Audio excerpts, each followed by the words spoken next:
താൽക്കാലിക VC നിയമനത്തിൽ governor supreme കോടതിയിലേക്ക്. നിയമനം റദ്ദാക്കിയ ഹൈക്കോടതി ഉത്തരവ് സ്റ്റേ ചെയ്യണമെന്നതാണ് പ്രധാന ആവശ്യം. ഡിജിറ്റൽ സാങ്കേതിക സർവകലാശാല VC നിയമനങ്ങൾ റദ്ദാക്കിയ വിധിക്കെതിരെയാണ് അപ്പീൽ നൽകുക. വിവരങ്ങളുമായി ടിൻഡു ദാസ് ചേരുകയാണ്. ടിൻഡു, ഗവർണർ കോടതിയെ സമീപിക്കുകയാണ്. വിവരങ്ങൾ. നീലിമ, ചൊവ്വാഴ്ചയാണ് ഇതുമായി സംബന്ധിച്ച കേസ് സുപ്രീം കോടതി പരിഗണിക്കുക എന്ന വിവരങ്ങൾ നമുക്ക് പുറത്തു വരുന്നത്.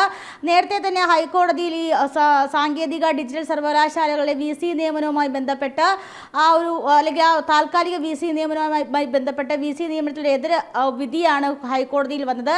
പക്ഷേ അതിൻ്റെ സാധ്യതകൾ, അതായത് ഇത്തരത്തിൽ എന്തുകൊണ്ടാണ് ഈ ഡിജിറ്റൽ സാങ്കേതിക സർവകലാശാലകളിൽ താൽക്കാലിക VCമാരെ നിയമിക്കേണ്ട സാഹചര്യം ഉണ്ടായതെന്ന് അത് രാജ്ഭവൻ തന്നെ ഹൈക്കോടതിയിൽ വ്യക്തമാക്കിയിട്ടുണ്ട്. നമുക്കറിയാം, പ്രധാനമായിട്ടും 5 അംഗങ്ങൾ വരേണ്ട ഒരു സെർച്ച് കമ്മിറ്റിയിൽ സർക്കാരിൻ്റെ പ്രതിനിധിയെ ഉൾപ്പെടുത്തണമെന്നും സർക്കാരിൻ്റെ പ്രതിനിധിയെ അറിയിക്കണമെന്നുള്ളൊരു ചട്ടം നിലനിൽക്കുന്നുണ്ട്. ഈ വിവരങ്ങൾ നൽകാനായിട്ട് രാജ്ഭവൻ നേരത്തെ, അതായത് ഗവർണർ ആരിഫ് മുഹമ്മദ് ഖാൻ ഗവർണർ ആയിരിക്കുന്ന സമയത്ത് തന്നെ ഇത്തരത്തിൽ സർക്കാരിന് ഒരു പ്രതിനിധി അയക്കണമെന്നുള്ള കാര്യം രാജ്ഭവൻ വ്യക്തമാക്കിയിട്ടുണ്ടായിരുന്നു. അതോടൊപ്പം തന്നെ അതത് സിൻഡിക്കേറ്റ് യോഗങ്ങളുടെ റിപ്പോർട്ടുകൾ യഥാസമയം രാജ്ഭവന് കൈമാറണമെന്ന്, അതായത് രജിസ്ട്രാർ അധ്യക്ഷനായിരിക്കുന്ന സിൻഡിക്കേറ്റ് യോഗങ്ങളുടെ റിപ്പോർട്ടുകൾ അതത് സമയങ്ങളിൽ കൈമാറണമെന്നുള്ള വിവരവും അല്ലെങ്കിൽ അത്തരത്തിലുള്ള നിർദ്ദേശവും രാജ്ഭവന്റെ ഭാഗത്തു നിന്നുണ്ടായിരുന്നു. പക്ഷേ ഈ 2 നിർദ്ദേശങ്ങളും പാലിക്കാത്തതിന് പക്ഷമാണ് ഒരുപക്ഷെ ഡിജിറ്റൽ സാങ്കേതിക സർവകലാശാലകളിൽ ഒരു താൽക്കാലിക VC നിയമന ഘട്ടത്തിലേക്ക് ഒരുപക്ഷെ രാജ്ഭവന് പോകേണ്ടി വന്നത്. അപ്പോൾ ആ ഒരു സാഹചര്യമാണ്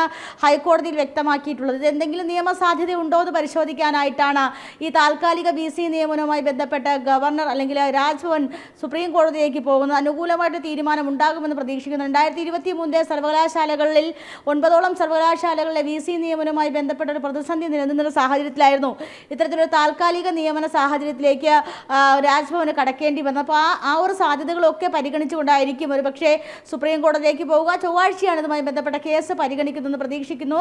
ഡിജിറ്റൽ സാങ്കേതിക സർവകലാശാലയെ താൽക്കാലിക VC നിയമനവുമായി ബന്ധപ്പെട്ട് വന്ന ഒരു ഹൈക്കോടതി വിധി, ആ ഹൈക്കോടതി വിധിക്ക് മുകളിലാണ് സുപ്രീം കോടതിയിലേക്ക് പോകുന്നതെന്ന് മനസ്സിലാക്കാൻ സാധിക്കുന്നു. പ്രധാനമായിട്ട് സെർച്ച് കമ്മിറ്റി രൂപീകരിക്കാനായിട്ട് സംസ്ഥാന സർക്കാരിൻ്റെ പ്രതിനിധിയെ കിട്ടാത്തതും സിൻഡിക്കേറ്റ് യോഗങ്ങളുടെ റിപ്പോർട്ടുകൾ ലഭിക്കാത്തതുമായിട്ടുള്ള വിഷയങ്ങൾ ഇതിലേക്ക് ചൂണ്ടിക്കാട്ടുമെന്ന് പ്രതീക്ഷിക്കുന്നുണ്ട്. അങ്ങനെയാണെങ്കിൽ ഈ ഡോക്ടർ ശിവപ്രസാദിനെയും സിസ തോമസിനെ നിയമിച്ച ആ ഒരു വിധി അനുകൂലമായിട്ട് വരുമെന്നാണ് ഈ ഘട്ടത്തിൽ പ്രതീക്ഷിക്കുന്നത്. എന്തായാലും സംസ്ഥാന സർക്കാരും അല്ലെങ്കിൽ ഉന്നത വിദ്യാഭ്യാസ വകുപ്പും അതോടൊപ്പം തന്നെ ഈ പറയുന്ന പോലെ രാജ്ഭവനുമായിട്ടുള്ള വിഷയങ്ങൾ, യൂണിവേഴ്സിറ്റിയുമായിട്ടുള്ള വിഷയങ്ങളിലൊക്കെ നിയമമന്ത്രിയും ഉന്നത വിദ്യാഭ്യാസ വകുപ്പ് മന്ത്രി നേരിട്ട് പോയി ഗവർണറെ കണ്ടിരുന്നു. അതിനുശേഷമാണ് ഇത്തരത്തിലൊരു സുപ്രീം കോടതിയിലേക്ക് കടക്കുന്നത്. കാരണം ഇന്ന് ഹൈക്കോടതി വിധി വരുന്ന സമയത്ത് തന്നെ രാജ്ഭവൻ നിലപാട് വ്യക്തമാക്കിയിട്ടുണ്ടായിരുന്നു. നിയമസാധ്യതകൾ എന്തെങ്കിലും ഉണ്ടോ എന്ന് പരിശോധിക്കാനായിട്ട് സുപ്രീം കോടതിയിലേക്ക് പോകുമെന്നായിരുന്നു അന്ന് നമുക്ക് ലഭിച്ച വിവരം.